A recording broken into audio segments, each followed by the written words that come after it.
Mis queridos peregrinos, llegamos al final de nuestra peregrinación.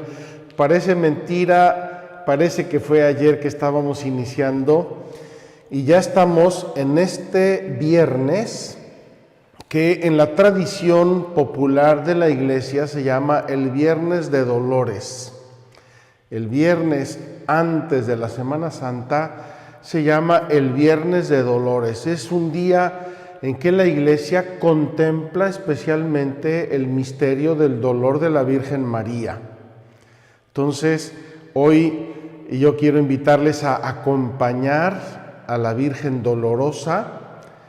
Esta semana, de hecho toda la semana, se llama la Semana de Pasión. ¿Por qué? Porque Jesús ya está sufriendo en su corazón. Jesús va subiendo a Jerusalén, como vamos a ver, va subiendo a Jerusalén, pero va a su pasión, va sufriendo, va preocupado, adolorido, estresado, porque sabe que va a Jerusalén y va a morir, va a entregar su vida por nosotros. Y con él sufre también la Virgen María. Por eso este viernes, repito, se llama el Viernes de Dolores y la tradición de la Iglesia acompaña a la Virgen María en este dolor, en este caminar a Jerusalén para la pasión de su Hijo. Lo digo por dos motivos, lo quiero compartir por dos motivos. Primer motivo, fue el Viernes de Dolores, en aquel año era 1 de abril, ya lo comenté hace unos días, cuando yo conocí a la Legión de Cristo. El Viernes de Dolores fue una gracia y una bendición de Dios para mí, conocer a mi congregación, conocer a mi familia religiosa. Y lo digo también porque en mi casa, mis padres, mi familia, toda, especialmente mi madre, celebraba mucho este Viernes de Dolores. En México se ponen unos altarcitos un poco curiosos, peculiares, unos altarcitos que se llama el altar de Dolores, y así se acompaña a la Virgen para entrar en la Semana Santa, en la Semana Mayor. Pues yo tuve la gracia de recibir, de conocer mi vocación el Viernes de Dolores. Repito, aquel año 77 era el 1 de abril, viernes primero de abril. Eso lo digo por esta razón. Segundo, lo digo porque hoy vamos a hablar de las exequias, es decir, de las oraciones que la Iglesia realiza por nuestros fieles difuntos, y eso tiene que ver con el dolor, sobre todo el dolor de las madres, el dolor de los hijos, el dolor de la familia. Las exequias tienen mucho que ver con nuestro corazón desgarrado por el dolor, con toda razón, la muerte cuando se aparece en nuestras familias, en nuestra vida, trae dolor, trae tristeza, trae desgarramiento. Y entonces, en este Viernes de Dolores, vamos a hablar de las exequias, entre otras cosas, y yo quiero que tengamos todos aquí delante de nuestro corazón a la Virgen María. La Virgen María jamás está ausente de nuestros dolores como cristianos. Jamás nos abandona en los momentos de tristeza, de desolación, de angustia. Al contrario, se hace muy presente, y yo quiero hoy invocarla con ustedes y por ustedes al tratar este tema. Va a ser hoy nuestro segundo tema, las exequias cristianas, es decir, las oraciones que la Iglesia ofrece por los fieles difuntos. Vamos a hablar de ellas y por eso he querido hacer esta catequesis en esta capilla. De hecho, vamos a caminar desde esta capilla, un poco más tarde, vamos a caminar desde esta capilla que recuerda la resurrección de la hija de Jairo. Vamos a caminar hasta lo que se considera la casa de Jairo.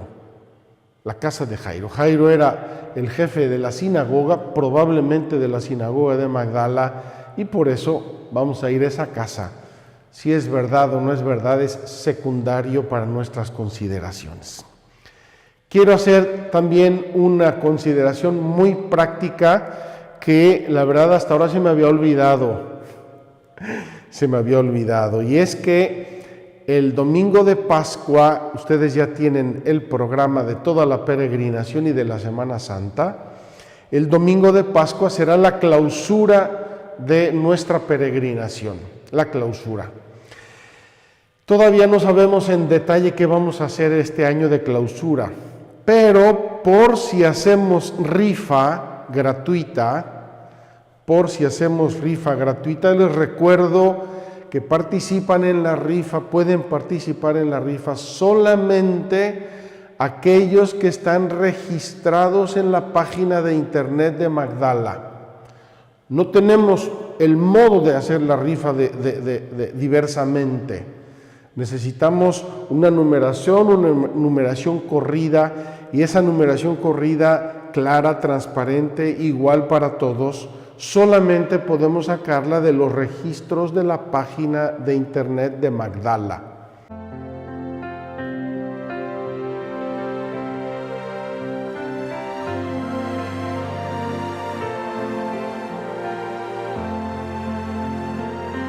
Es el tiempo de la gracia, el banquete está servido. Es el tiempo de la iglesia, Cristo nos ha redimido. Peregrinos en la tierra, con inmensa sed de cielo, tú nos das los sacramentos, porque en ellos estás tú. Todo lo hiciste nuevo, saciaste mis anhelos. Un sacramento es signo y presencia del Dios verdadero. Un torrencial de cielo en nuestro humilde suelo, lluvia de gracia, haz de mi tierra una tierra santa, congregados en el nombre de la Santa Trinidad. Celebramos la liturgia con solemne libertad. No me basta agradecerte, quiero hacer tu voluntad, revestirme de tu gracia y llevarte a los demás, pues del pecho de tu iglesia bebe nuestra humanidad. Todo lo hiciste nuevo, saciaste mis anhelos. Un sacramento es signo y presencia del Dios verdadero. Un torrencial de cielo en nuestro humilde suelo, lluvia de gracia, haz de mi tierra una tierra santa.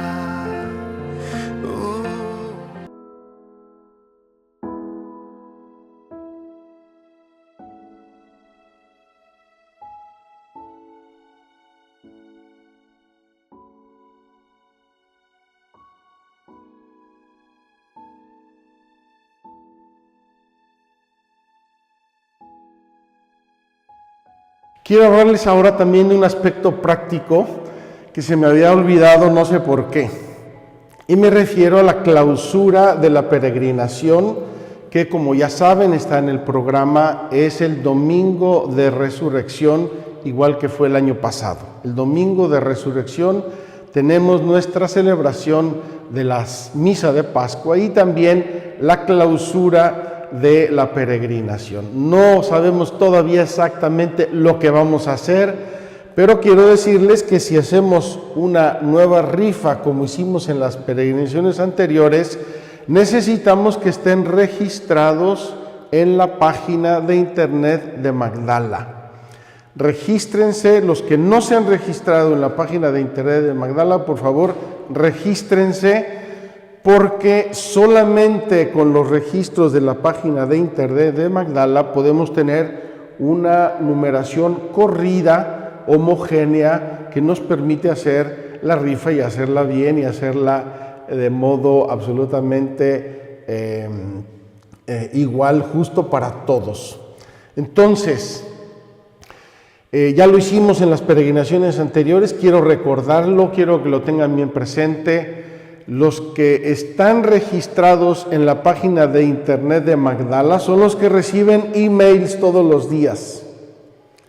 Si tú recibes el email todos los días con el programa del día, es que estás registrado en la página de internet de Magdala. Si no recibes ese email todos los días, es que no estás registrado en la página de internet de Magdala. Yo lo recibo, yo lo veo en la aplicación de Magdala, qué maravilla.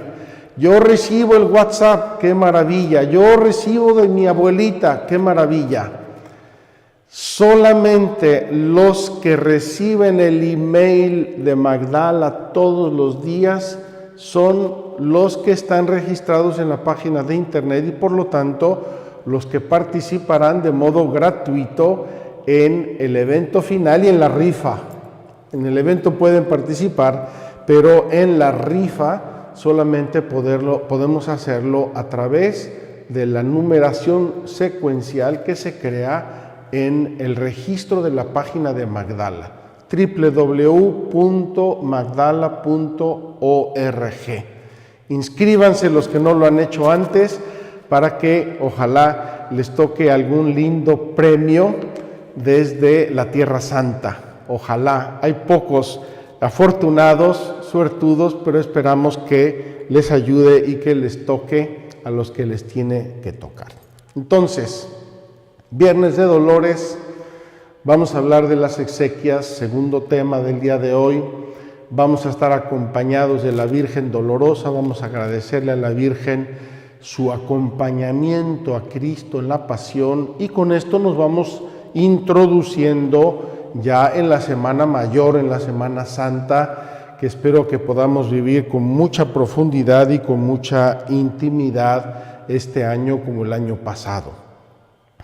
Quiero decirles también que los que puedan participar en sus parroquias, vayan a sus parroquias, participen en sus parroquias, reciban la comunión, participen en la liturgia verdadera, real, si pueden hacerlo. Pueden también seguir Magdala todo lo que quieran y les ayude, pero si pueden ir a sus parroquias, vayan a sus parroquias, vayan a sus iglesias, vayan a sus catedrales, que es infinitamente más importante eso que seguirnos a nosotros virtualmente. Pueden hacer las dos, todavía mejor. Bien, vamos pues a hablar hoy de un capítulo cuarto que nos ofrece el Catecismo y que tiene 2 o 3 elementos muy importantes. Se llama genéricamente otras celebraciones litúrgicas. Otras celebraciones litúrgicas. El Catecismo aquí junta 3 o 4 elementos de la vida de la Iglesia que no son propiamente sacramentos, pero sí son celebraciones del pueblo de Dios y que tienen todos una base sacramental, y es el sacerdocio común de los fieles.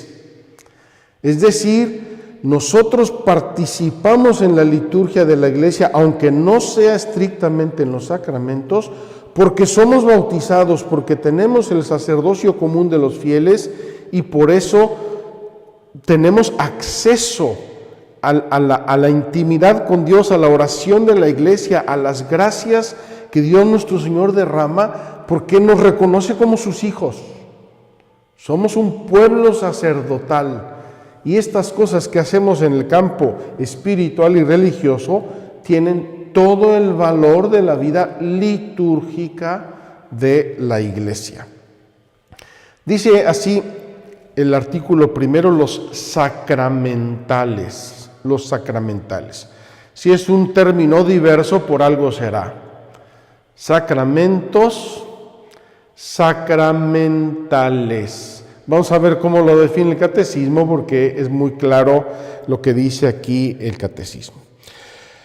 La Santa Madre Iglesia instituyó además los sacramentales.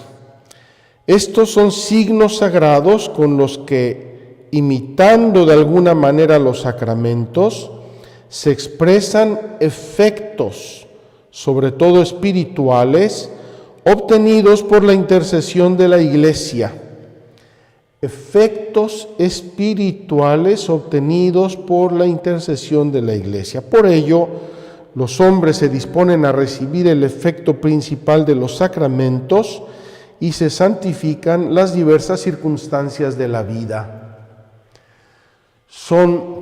Están instituidos por la Iglesia, no se los inventa cada uno a su antojo, están instituidos por la Iglesia, han ido tomando forma eclesial y se celebran habitualmente en todas partes, en casi todas partes, y son signos que, imitando de alguna manera los sacramentos, no son los 7 sacramentos, imitando los sacramentos, se expresan efectos, sobre todo espirituales, obtenidos por la intercesión de la Iglesia. Es decir, ejercitando estos sacramentales, recibimos algunos beneficios y algunas gracias de Dios, que nos ayudan para 2 cosas. Primero, para recibir mejor los sacramentos, y para santificar algunas circunstancias de la vida.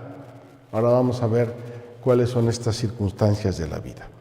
Características de los sacramentales. El catecismo nos caracteriza así los sacramentales. Han sido instituidos por la Iglesia en orden a la santificación de ciertos ministerios eclesiales, de ciertos estados de vida, de circunstancias muy variadas de la vida cristiana, así como del uso de cosas útiles al hombre.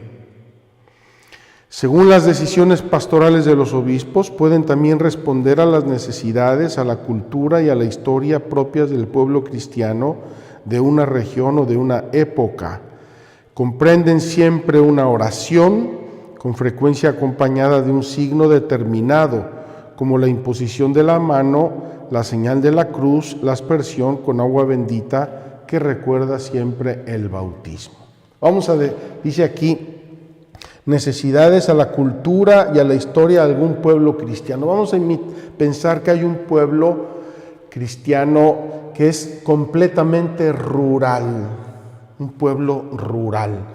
Gente sencilla, que viven en el campo, que cultivan sus campos, que tienen sus vaquitas, sus ovejas y sus cabras.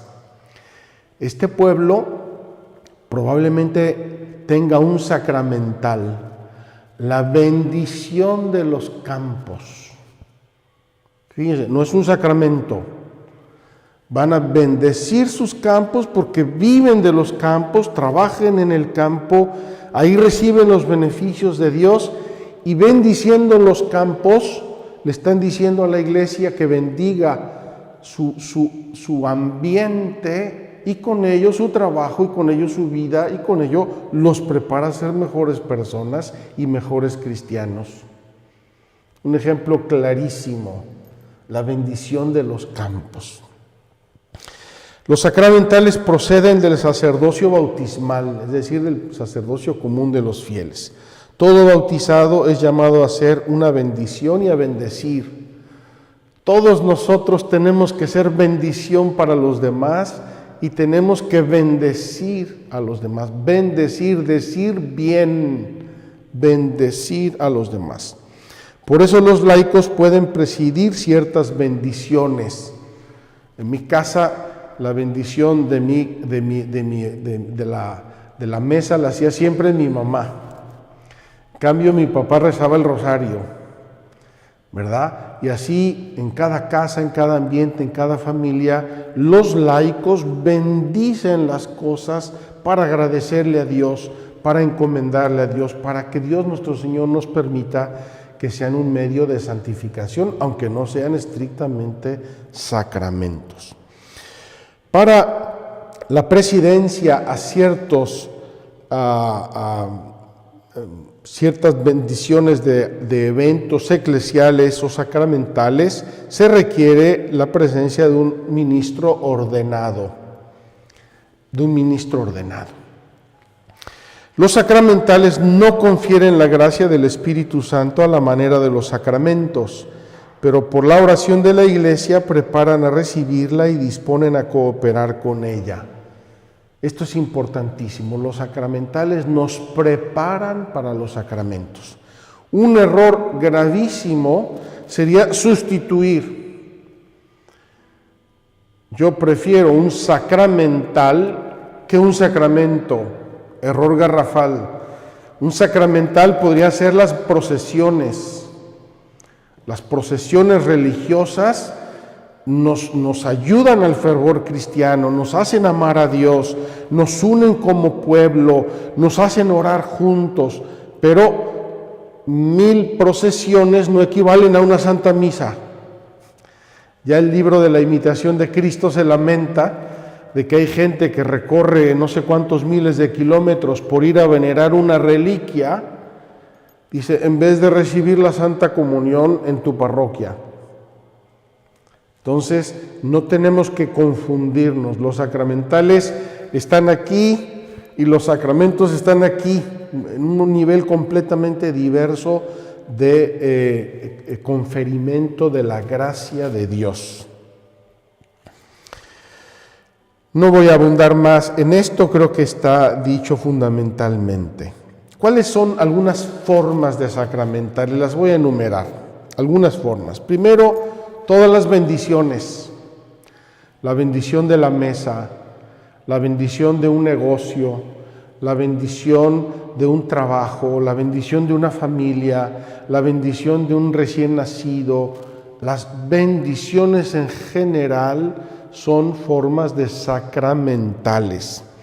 Estas bendiciones a veces son transitorias o a veces son permanentes. Por ejemplo, yo voy a bendecir un cáliz para que este cáliz quede para el uso litúrgico. Es decir, este cáliz va a quedar permanentemente bendecido para el uso litúrgico. Y así se bendice un templo para el servicio de Dios, para la presencia de Dios.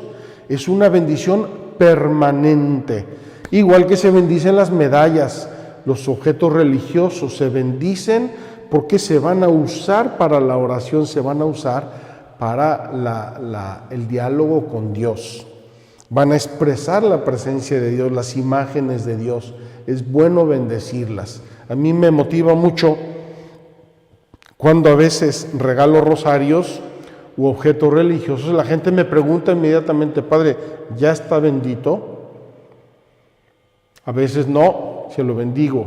A veces sí, le digo, ya está bendecido, no te preocupes. ¿Por qué? Porque lo voy a usar para unirme a Dios. Tiene que ser un objeto bendecido, es decir, dedicado a ese fin. Hay ciertas bendiciones cuyo alcance permanece, casi son consagraciones de personas, de lugares, de objetos. Entre las de personas, por ejemplo, está la bendición del abad o de la abadesa de un monasterio, la consagración de vírgenes y de viudas, el rito de la profesión religiosa y las bendiciones de ciertos ministerios de la Iglesia. Se hace una bendición a la persona para que ejerza un ministerio en la Iglesia. No es el sacramento del orden, pero se le bendice para que pueda ejercitar ese ministerio al servicio de la Iglesia. Como ejemplo de objetos, se puede la bendición de un altar, la bendición de las campanas, la bendición de los óleos. La bendición de los óleos es una bendición. Luego con eso se van a administrar sacramentos. En este capítulo de otras celebraciones litúrgicas, la Iglesia menciona solo el tema de los exorcismos. Hay dos formas habituales, normales de exorcismo en la Iglesia. El primero es el bautismo. El bautismo es un exorcismo, expulsa de nosotros el demonio y la acción del demonio que heredamos con el pecado original. La segunda es la confesión. La confesión, sobre todo la confesión frecuente, mantiene fuera de nosotros la acción del mal, nos mantiene en estado de gracia, nos hace crecer en el amor, aumenta la gracia sacramental en nuestra alma. El exorcismo propiamente dicho tiene que ejercerse desde luego de modo oficial en la Iglesia. Es un ministerio, el obispo nombra a algunos sacerdotes para que sean exorcistas, probablemente con colaboradores que les ayuden, y estos tienen que ejercer el exorcismo siguiendo las reglas y las prescripciones de la Iglesia. No se puede uno poner a ser exorcista de un día para otro porque no se debe hacer. Es algo que la Iglesia regula y que la Iglesia orienta y da modos y criterios muy claros y muy específicos para realizarlo. A algunas personas esto les da mucho miedo y con razón. Yo quiero decirles que tengo un queridísimo amigo sacerdote, exorcista de su diócesis, y yo le pregunté un día: oye, ¿no te da miedo? Y me dijo: no. En primer lugar tengo a Dios, a la Virgen, a los sacramentos. En segundo lugar me dijo esto: para mí ejercer el ministerio de exorcismo, del exorcista, es vivir constantemente en ejercicios espirituales. Me llamó mucho la atención su respuesta y me abrió un panorama muy hermoso a ese ministerio, que por otro lado debe ser un ministerio difícil. La Iglesia, el catecismo aquí nos habla también de la religiosidad popular. La religiosidad popular. La religiosidad popular son toda una serie de elementos que mezclan fe, piedad, cultura, tradición, etcétera, y los combinan todos en una forma de un humanismo cristiano. Es religiosidad popular celebrar fiestas, incluso populares, fiestas populares por el patrón de la ciudad, por el patrono de la parroquia, y todo esto es parte de algo que nos ayuda en nuestra vida cristiana. Cuando yo era niño, después del Concilio Vaticano II, se introdujo una deformación total del Vaticano II de quitar y suprimir todas formas de religiosidad popular, como si fueran fetichismos, como si fuera ignorancia, como si fuera no sé qué. Y con eso se enfrió la piedad popular de la gente. Las devociones, los objetos religiosos. Es tan hermoso, es tan natural, es tan espontáneo usar cosas, usarlas bien, usarlas ordenadamente. El problema es cuando esos gestos de religiosidad popular se absolutizan. Recuerdo cuando yo era niño, en un pueblo cerca de Puebla, mi ciudad, la gente del pueblo quería sacar al santo, pasara lo que pasara, y por lo visto hubo una coincidencia de celebraciones, lo cual no era conveniente ni propio sacar al santo, y la gente se empeñó en sacar al santo como si fuera el fin del mundo, y el obispo los amenazó de excomunión y sacaron al santo. Pues ese tipo de exageraciones y absolutizaciones, ciertamente hay que educarlas, hay que purificarlas, hay que llenarlas de valor, de contenido. Cuando la devoción popular, la religiosidad popular se educa, es un tesoro maravilloso para la fe del pueblo.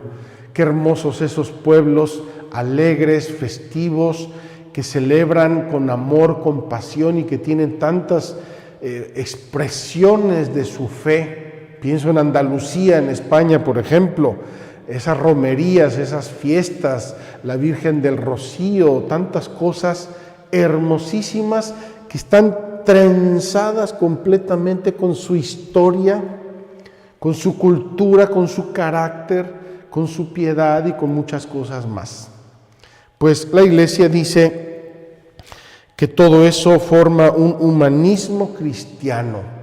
Hay que discernirlo, hay que cuidarlo, hay que protegerlo, hay que fomentarlo, dándole, en todo caso, el valor debido. Repito, es mucho más importante una misa con tu comunión que 25 romerías juntas. Por no decir a ciertos abusos ya un poco mundanos, un poco manipulados, ¿verdad?, por el consumismo y tal, de que las romerías acaban en unos zafarranchos. Sanas y santas romerías religiosas, espirituales, acaban en zafarranchos y borracheras. Eso no debe ser, hay que purificarlo, hay que tratar de elevarlo. Termino este pequeño capitulito sobre los sacramentales, el exorcismo y la religiosidad popular, diciendo que el pueblo de Dios tiene el sensus fidei. El pueblo de Dios tiene el sensus fidei. ¿Qué es el sensus fidei? El sensus fidei es un olfato para discernir que las cosas están bien o están mal. Ayer mismo me escribió una persona, no voy a decir el tema porque no viene al canto, pero era respecto a mi catequesis de los días pasados. Y me dice, oiga padre, en mi parroquia el sacerdote hace, dice, y no sé si eso está bien. Quiero preguntarle si está bien. Fíjense cómo la gente tiene este sentido de la fe, una especie como de sexto sentido, y se preguntan, se cuestionan, oiga, ¿esto está bien o está mal? Oiga, ¿por qué hicieron esto o se dejó de hacer? Oiga, antes nos bendecían y ahora ya no nos bendicen. ¿Por qué? ¿Por qué? ¿Por qué? Esos porqués de la gente frecuentemente responden al sensus fidei, al sentido de la fe, al sexto sentido espiritual, religioso, sobrenatural, que tiene la gente para entender que una cosa está bien o que una cosa no está tan bien. Pues bien, queridos hermanos peregrinos, terminamos aquí este tema y vamos a pasar ahora al de las exequias cristianas. He querido, como les dije al inicio, comenzarlo aquí por una razón. Los evangelios nos hablan de 3 resurrecciones ejercidas por Jesucristo nuestro Señor. 3 resurrecciones que Él hizo, que Él ejecutó. Se las voy a recordar brevemente. La primera se refiere a la hija de Jairo, cuya imagen tenemos aquí, la hija de Jairo. La segunda se refiere al hijo de la viuda de Naín. Ya estuvimos ahí hace un año, en la peregrinación de hace un año, si no recuerdo mal, el hijo de la viuda de Naín. Y el tercer resucitado por Jesús es Lázaro. Estos días va a aparecer Lázaro en la liturgia, está apareciendo Lázaro, es importantísimo. Tristemente fue el milagro que convenció a los enemigos de Jesús de que tenían que acabar con él. Es increíble que una resurrección de un muerto haya sido la razón por la cual se convencieron los enemigos de Jesús de que tenían que acabar con él. Pero así es la dureza del corazón humano, la soberbia, así es toda esa actitud contraria a Dios. El enemigo de Dios, el enemigo de la gracia, el enemigo de la razón, dentro del corazón humano. Bien, fíjense la anotación preciosa que hace San Agustín de estos 3 milagros. La hija de Jairo va a Jesús a la casa, entra en la casa, la niña ya murió, está muerta, y entra Jesús y les dice: no se preocupen, la niña no está muerta, está dormida, pero la resucita en la casa.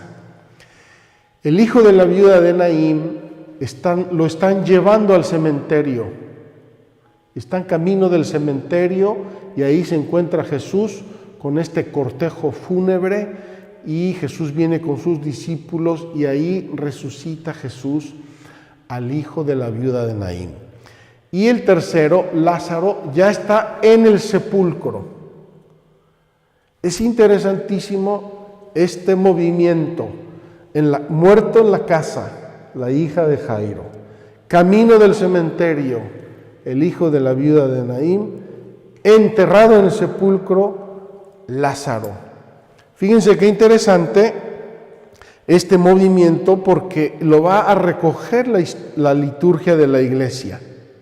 En las exequias lo va a recoger la liturgia de la iglesia. Voy a explicar brevemente lo que son las exequias y vamos a ir a la casa de Jairo.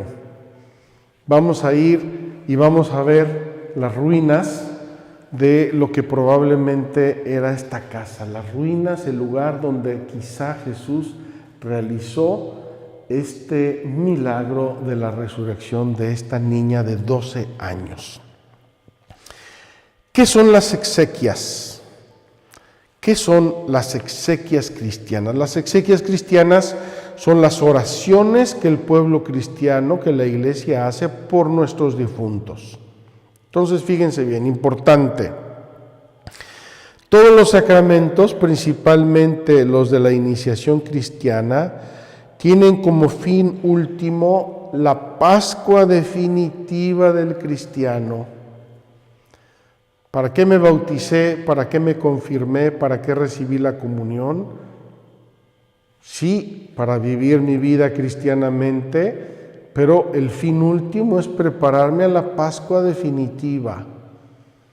Es para el día de mi muerte, para que ese día tenga yo las puertas del cielo abiertas delante de mí. Es decir, la que a través de la muerte hace entrar al creyente en la vida del reino eterno. Entonces se cumple en él lo que en la fe y la esperanza han confesado. Espero la resurrección de los muertos y la vida del mundo futuro. Lo decimos en el credo por lo menos todos los domingos. Espero la resurrección de los muertos y la vida del mundo futuro. De esto hablamos en nuestra peregrinación de la fe hace un año. La última Pascua del cristiano. El sentido cristiano de la muerte es revelado a la luz del misterio pascual de la muerte y de la resurrección de Cristo. Queridos hermanos, si nosotros no vemos la muerte, el misterio de la muerte, a la luz de la muerte y resurrección de Cristo, nos quedamos solo con una mitad. Si nuestra esperanza termina en la tumba y en el sepulcro, no es una esperanza cristiana. Nuestra esperanza termina en la resurrección, en la vida del mundo futuro.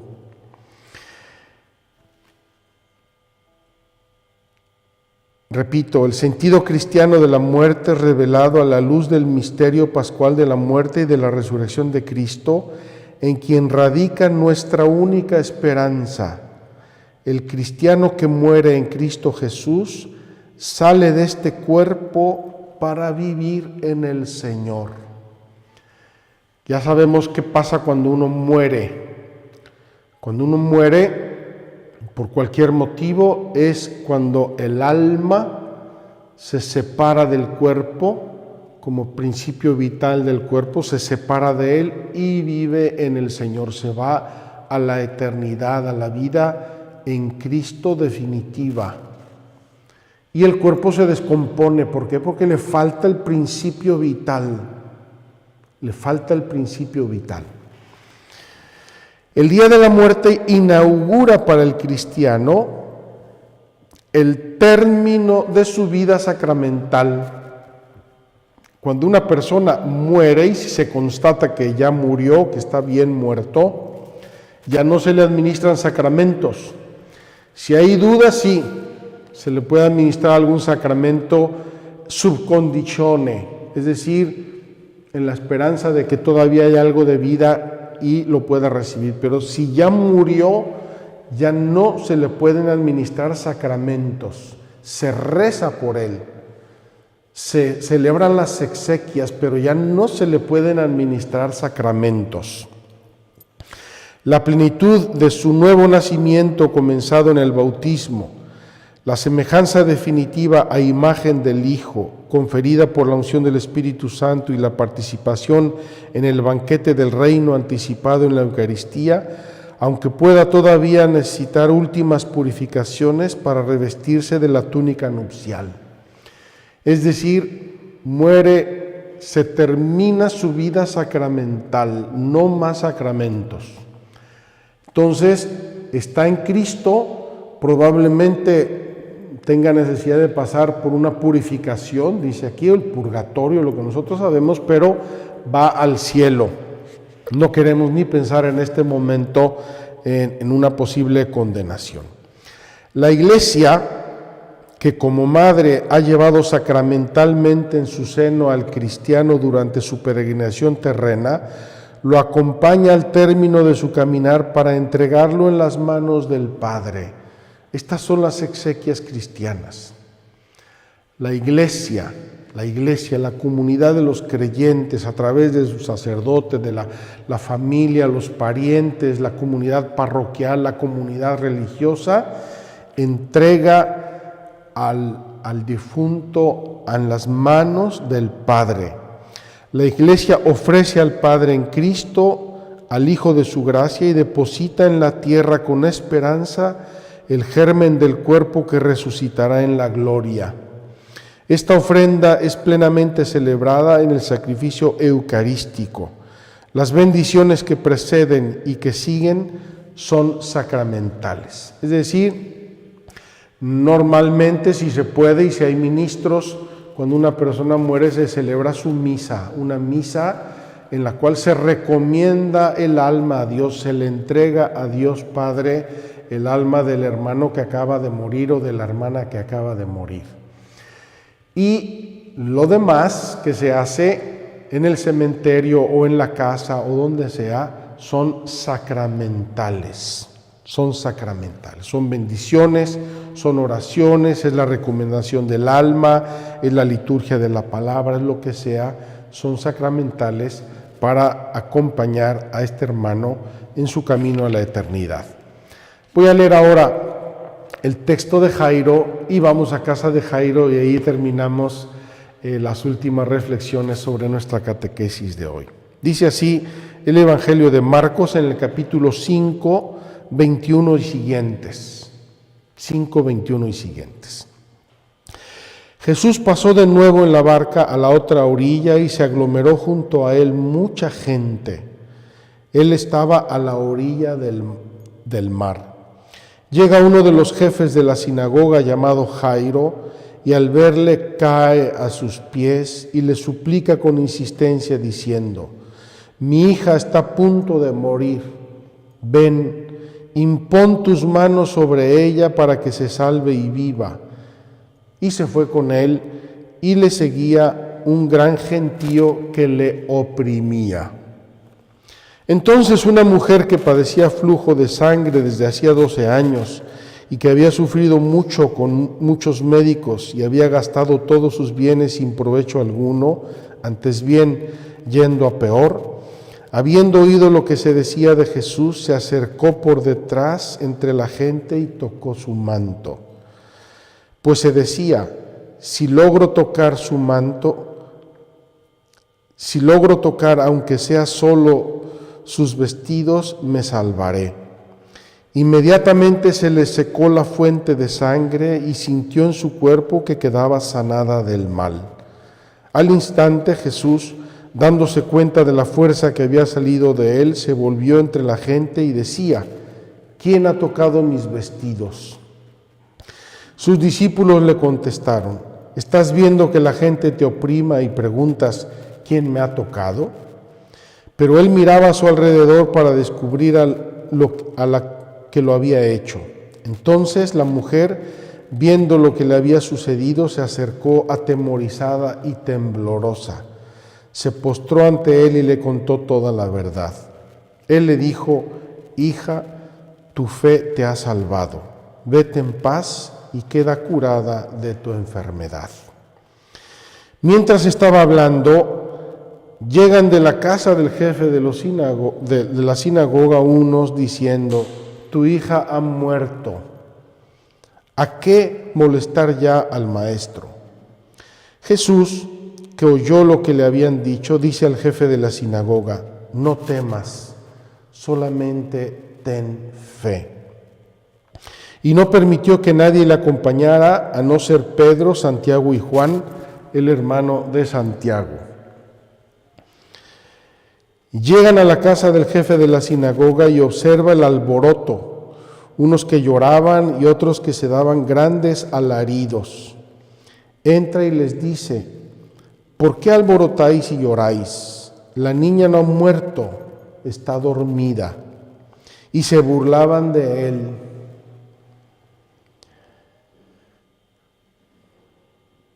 Pero él, después de echar fuera a todos, toma consigo al padre de la niña, a la madre y a los suyos, y entra donde está la niña. Y tomando la mano de la niña, le dice: Talita cum, que quiere decir: muchacha, a ti te lo digo, levántate. La muchacha se levantó al instante y se puso a andar, pues tenía 12 años. Quedaron fuera de sí, llenos de estupor, y les insistió mucho que nadie lo supiera, y les dijo que le dieran a ella de comer. Vamos ahora a la posible casa de Jairo y vamos con esta comitiva. Y vamos con Jesús y vamos a entender aún más lo que hace la Iglesia cuando encomienda a nuestros hermanos difuntos a la misericordia y al amor del Padre.